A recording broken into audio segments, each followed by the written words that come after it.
Some war films refuse to play by the rules. Buried beneath decades of flashy blockbusters and sanitized history, these lost gems hold secrets Hollywood was too busy to remember. But what if the most unforgettable battles, the ones that stick to your bones, aren't the ones everyone talks about? Ready to discover the war movies that time tried to erase, but real grit won't let go? Buckle up, because what you're about to see may just change the way you think about heroism, survival, and the price of being forgotten. The Hill, 1965. In a world obsessed with glory, here's a war film that doesn't want your applause. It wants your discomfort. The Hill doesn't drop you into battle. It locks you in a British military prison in North Africa, under a sun so fierce it could crack concrete. Sean Connery, trading the tux for sweat and bruises, is no gentleman spy here. He's just another soldier, punished for insubordination and forced to climb the film's infamous hill, a towering mound of sand built for breaking spirits, not bodies. Director Sidney Lumet, never one for sugarcoating, makes every frame feel like a punishment. The prison isn't just a place. It's a living nightmare run by men who've forgotten what compassion looks like. Forget heroics. There are no gallant speeches, no stirring scores, just the relentless grind of discipline and humiliation. Every close-up is a study in suffering, faces streaked with sweat, uniforms caked with dirt, eyes darting for escape or mercy. And Connery? He's haunted, stripped down to raw nerve, with a performance that still jolts even his most die-hard fans. When The Hill hit theaters, audiences weren't ready. The Vietnam War was real, and here was a movie that said the enemy isn't always on the other side of the fence.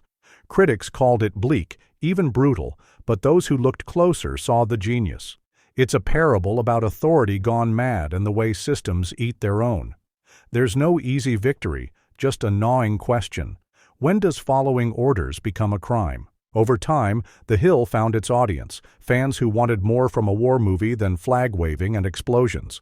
Lumet's vision, paired with Connery's battered dignity, makes this film a lesson in endurance and rebellion. Watch it now and you'll see why some battles are fought in the mind and why survival isn't always about living to see another day. Sometimes it's about refusing to break, no matter how high they make you climb.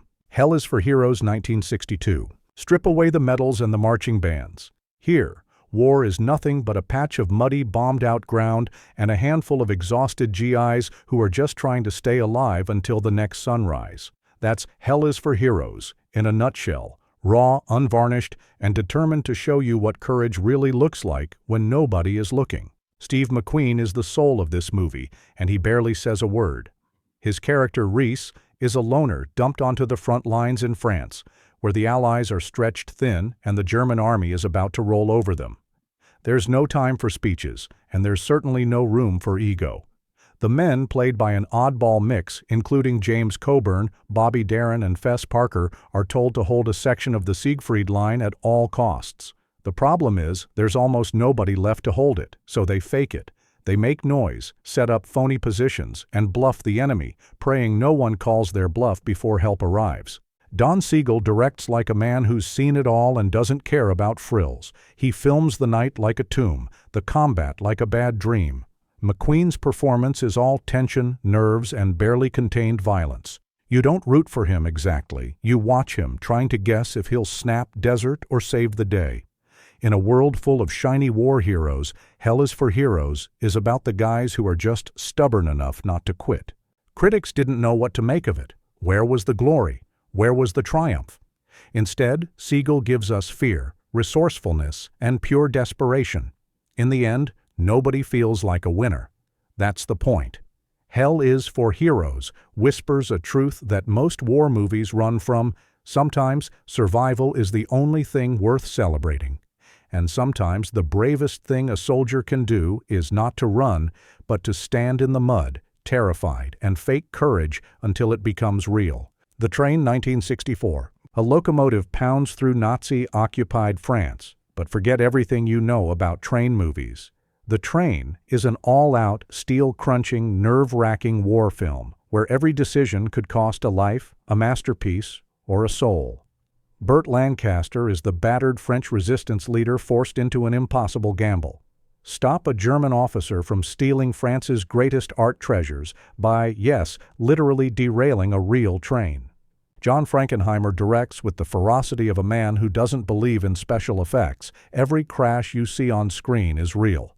Real explosions, real engines smashing into each other, real stunt work performed by Lancaster himself, who ran atop moving train cars without a stunt double.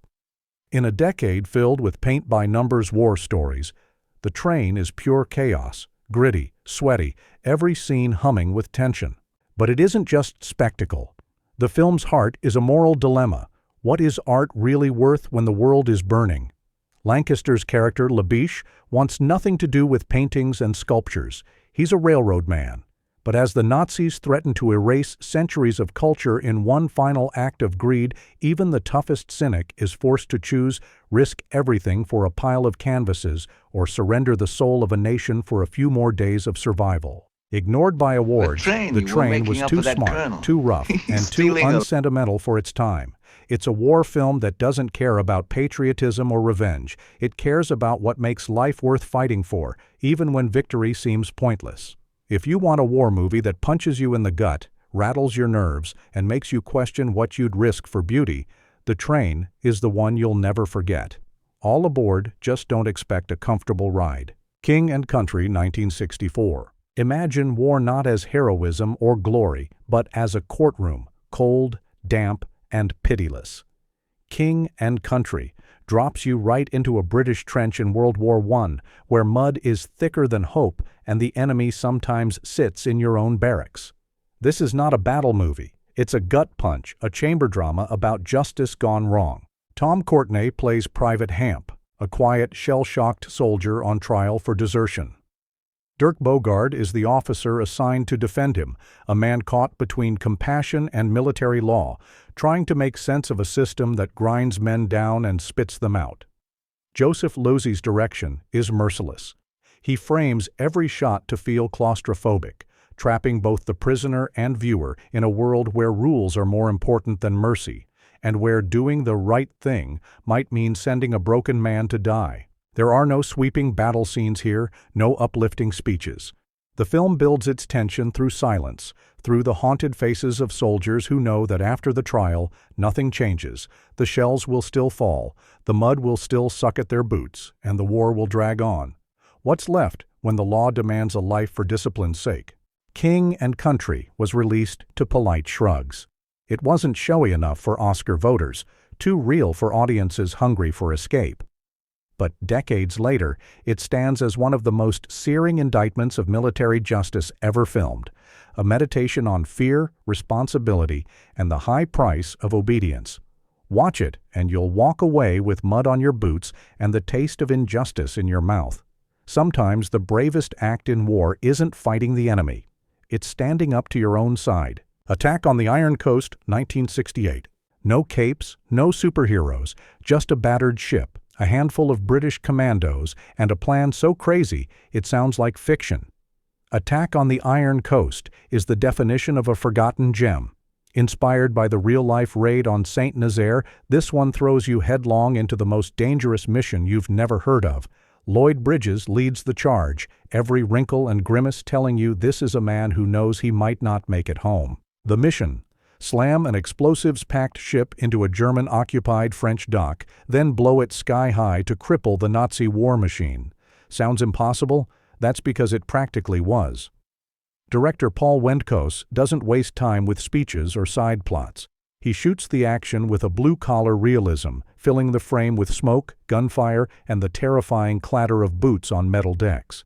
There are no invincible soldiers here, just men who bite their fear back and do their jobs anyway. The film was buried by bigger-budget war epics and, honestly, never stood a chance against the Hollywood blockbusters of its time. But for those who discover it, Attack on the Iron Coast is a breathless, relentless ride. There's no sentimental victory here, just the knowledge that sometimes heroism is nothing but stubbornness in the face of doom. It's the kind of movie that sticks with you for what it doesn't show as much as what it does. You feel the cold sweat, the silence before the blast, the uneasy thrill of pulling off the impossible. War movies love to paint heroes in broad strokes. This one reminds you that sometimes courage is just a matter of showing up again and again when every part of you wants to run. The Secret War of Harry Frigg, 1968. Every war has its secret weapons, but nobody expects one to look like Paul Newman cracking jokes behind enemy lines. The Secret War of Harry Frigg isn't your standard issue WY to drama. This one smuggles wit and irreverence into enemy territory, then dares you not to have a good time. Here's the setup. A group of Allied generals, yes, actual generals, get themselves captured in Italy and promptly lock themselves in a POW camp that's fancier than most hotels. The brass are helpless, all rank and zero resourcefulness. Enter Harry Frigg, a nobody private with a rap sheet of escapes and a gift for driving his own commanders insane. His orders: get in, break the generals out, and try not to embarrass the Allies in the process. Paul Newman plays Frigg as a roguish underdog who can't help but mock authority, even when he's pretending to be it. The comedy is sharp, but never silly. The POW camp is a chessboard. The guards are as bored as the prisoners, and every escape attempt turns into a test of nerve, luck, and improvisation. But just when the jokes threaten to take over, the story yanks you back into the reality of wartime. There's always a price for cleverness, and the closer Frigg gets to pulling it off, the tighter the noose feels. The film was overlooked by critics, who probably wanted more gloom and less grinning.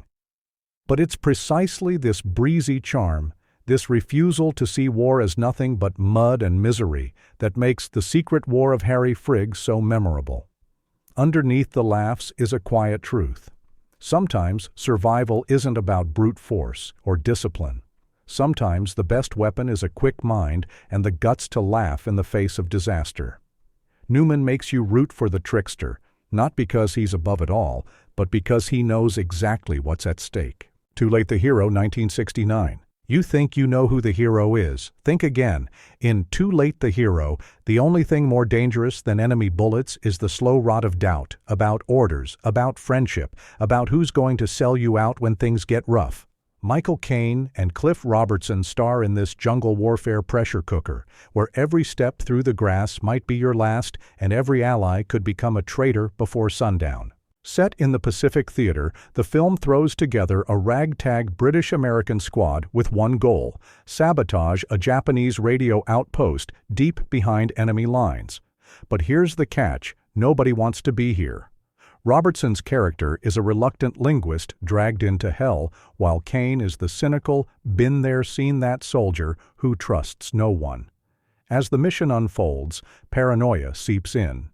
Friendly fire, missed signals, and jungle fever turn every decision into a gamble with lives on the table. Director Robert Aldrich shoots the action with his trademark intensity, but he's less interested in heroics than in the psychological unraveling of men forced to fight for someone else's cause. The violence, when it comes, is messy and abrupt. The victories are hollow, paid for in blood and regret.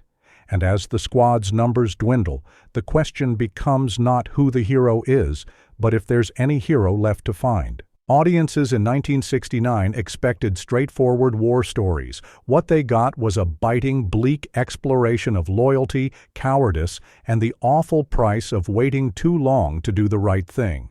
Too Late the Hero lingers like jungle mist, the kind that gets into your clothes, your skin, and your conscience. It asks the question Hollywood loves to dodge.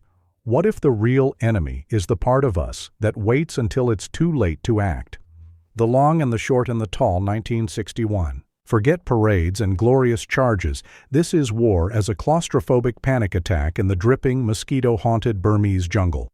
The Long and the Short and the Tall is a slow-burn grenade, wound tight with fear and distrust, then dropped into your lap and left to tick.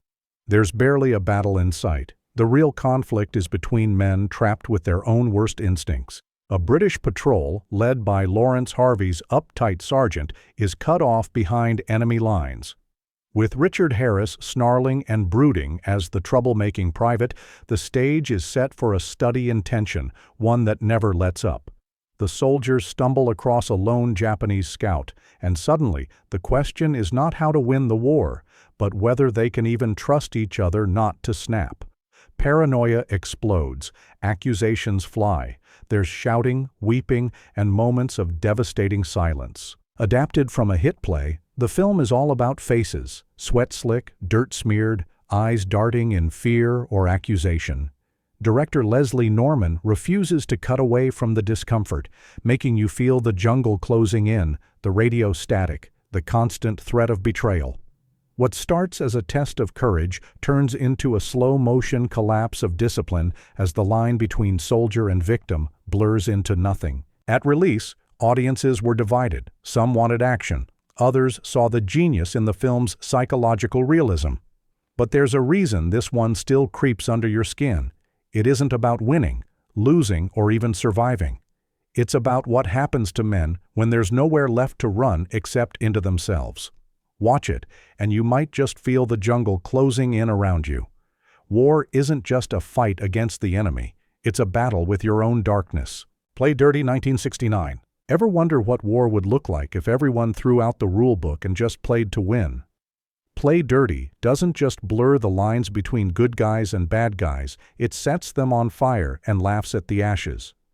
Michael Caine, far from the smooth operator you know, plays Captain Douglas, a British officer tossed into the chaos of North Africa with a crew that would make even Hollywood's toughest anti-heroes sweat. The mission: sneak across hundreds of miles of desert and blow up a German fuel depot. The catch? His team is made up of criminals, rejects, and outcasts, men who'd rather knife each other than salute. Forget discipline. Here, every truce is temporary. Every handshake has a knife behind it.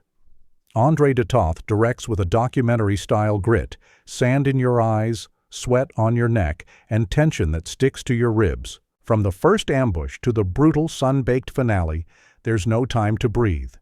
This is war at its ugliest, where survival is the only rule and trust is more dangerous than a loaded gun. Critics at the time hated the cynicism, but Play Dirty was ahead of its era, showing war not as a place for heroes, but a grind where the dirtiest players sometimes last the longest. Decades later, you can see its fingerprints on everything from The Dirty Dozen to Three Kings. The lesson? War is never fair, and if you want to make it out alive, you'd better be ready to play dirty. And if you're looking for a movie that'll make you question every side, every order, every so-called hero, this is the sandstorm that never really settles. The password is Courage 1962. How many times can one man escape the Nazis before it stops being luck and starts being legend? The password is Courage is the true story of Charles Coward, a British sergeant who turned POW camps into his personal playground and, incredibly, never lost his nerve. Forget bravado. Dirk Bogarde plays Coward with that sly, dry wit only the British can master. His secret weapon? He refuses to see walls. Every obstacle is just another puzzle to solve. The film launches you into Coward's world of barbed wire, strict guards, and escape attempts so audacious they almost feel made up. Smuggling messages, trading identities, sneaking out under guards' noses, he does it all with a wink and a shrug. The heart of the film is not in fistfights or shootouts, but in the small victories. A cigarette here, a forged pass there, a secret code that passes right under the enemy's nose. But it's not just a game. For Coward and the men around him, every joke hides a risk, and every escape attempt is a reminder that hope is the most subversive force in captivity. Released during an era that wanted louder, bloodier war movies, The Password is Courage quietly reminds you that not all heroes storm the beaches. Some tunnel beneath them with a smile. It's a tribute to nerve, brains, and the ability to laugh even when the world has gone mad. This isn't a film about war's brutality, but about the stubborn refusal to let it kill your spirit. In Coward's world, courage is never just about fighting. It's about never letting the enemy own your mind. For anyone who thinks all POW movies are the same, this one breaks out and takes you with it. Merrill's Marauders 1962. Swamp mud in your boots, leeches on your skin, and the enemy waiting in every shadow. Welcome to Merrill's Marauders, a war film that doesn't glorify the fight. It drags you through it, mud and blood and all. Set in the steaming jungles of Burma during World War II, this one is based on the real-life exploits of an American unit tasked with missions that sounded more like death sentences than orders. Samuel Fuller, a director who knew the dirt of combat firsthand, shoots every step with gut-level honesty. Jeff Chandler, in his final role, leads the exhausted, outnumbered Marauders as they slog through enemy territory, faces gaunt, nerves shredded, resolve all but gone. This is war without clean uniforms or rousing speeches. Every man knows the odds are rotten, the food's gone, the medicine's gone, and the only way out is through. The battles are brutal, but the real fight is against exhaustion, malaria, and fear, the kind that seeps into your bones and won't let go. Fuller's camera doesn't flinch. It lingers on the small acts of bravery, the quiet breakdowns, and the moments when even heroes think about giving up. Forgotten by audiences looking for easier stories, Merrill's Marauders is pure survival, ugly, relentless, and painfully human. The legacy? Every Vietnam film that came later owes a debt to the grit and honesty of Merrill's Marauders. Watch it now, and you'll find the same jungle, the same despair, the same stubborn will to keep moving. War isn't a glory march, it's a test. And sometimes, just dragging yourself one step further is the bravest act of all. The 317th Platoon, 1965. Some war films scream for attention. This one simply haunts you. The 317th Platoon isn't about glory or big speeches. It's about sweat, exhaustion, and the kind of fear that clings to your bones long after the credits roll. Set in the dying days of French Indochina, Pierre Schoendorfer's masterpiece follows a ragged platoon of French and Laotian soldiers as they retreat through the jungle, hunted by an enemy they rarely see but always feel breathing down their necks. This film doesn't pull its punches. Shot on location with non-professional actors, the authenticity bleeds from every muddy frame. The jungle is a character, oppressive, unrelenting, and utterly indifferent to the fate of men. The officers, fresh-faced and out of their depth, watch their authority crumble as the world shrinks to hunger, fear, and the simple brutal struggle to survive one more day. Morale is a memory, heroism just a rumor. What sets the 317th Platoon apart is its relentless realism. There are no rousing scores, no Hollywood heroics, just the steady, exhausting march of doomed men. It's all slow rot, whispered arguments, and sudden violence. Over time, the faces grow gaunt, the eyes hollow, and you start to realize the enemy isn't just out there in the trees. It's inside every man, in every crack of discipline and every flicker of doubt. Ignored outside France for years, this film now sits at the top of every list of honest war cinema. If you want to feel what it's like when hope and courage are rationed, when command is just another burden, and when the only victory is making it to the next dawn, the 317th Platoon is the one that won't let you forget. The Steel Helmet, 1960. Sometimes, a war film doesn't need 1,000 extras or sweeping soundtracks to hit you where it hurts. The Steel Helmet might have been made in 1951, but its international re-release in the early 1960s brought this brutal Korean War drama roaring back to life for a new generation, and it's never been more relevant. Director Samuel Fuller, who saw combat firsthand, wastes no time on sentimentality. The movie opens with a lone American sergeant, bullet-scarred and battered, clawing his way out from under the bodies of his unit. This isn't a hero, he's just a survivor. Angry, cynical, and carrying more baggage than his dented helmet. Along the way, he picks up a ragtag band, a South Korean orphan, an African-American medic, and a Japanese-American GI. This isn't the war you read about in textbooks. It's raw, diverse, and messy as real life. What makes the Steel Helmet unforgettable is its refusal to sugarcoat anything. Fuller's camera gets right in the mud with his characters, exposing every fear, prejudice, and moment of courage. The enemy isn't always out there. Sometimes it's in your own squad, your own mind. The tension is relentless, the gunfights sharp and unsentimental, but the real battles are fought in whispered conversations and mistrustful glances. This movie didn't play well with censors or politicians. It was too honest, too uncomfortable, and decades ahead of its time. But if you want a war film that spits in the face of propaganda and shows the real cost of survival, The Steel Helmet is The Hidden Grenade. It's a shot of truth in a world that prefers myths, and once you've watched it, you'll never see war movies or soldiers the same way again. So, which of these forgotten war films will you hunt down first? The truth is, history doesn't just echo in blockbusters, it hides in the stories nobody talks about. Did any of these titles surprise you, or did we miss your secret favorite? Drop your thoughts in the comments, share the list, and hit subscribe. After all, rediscovering greatness is a battle worth fighting together.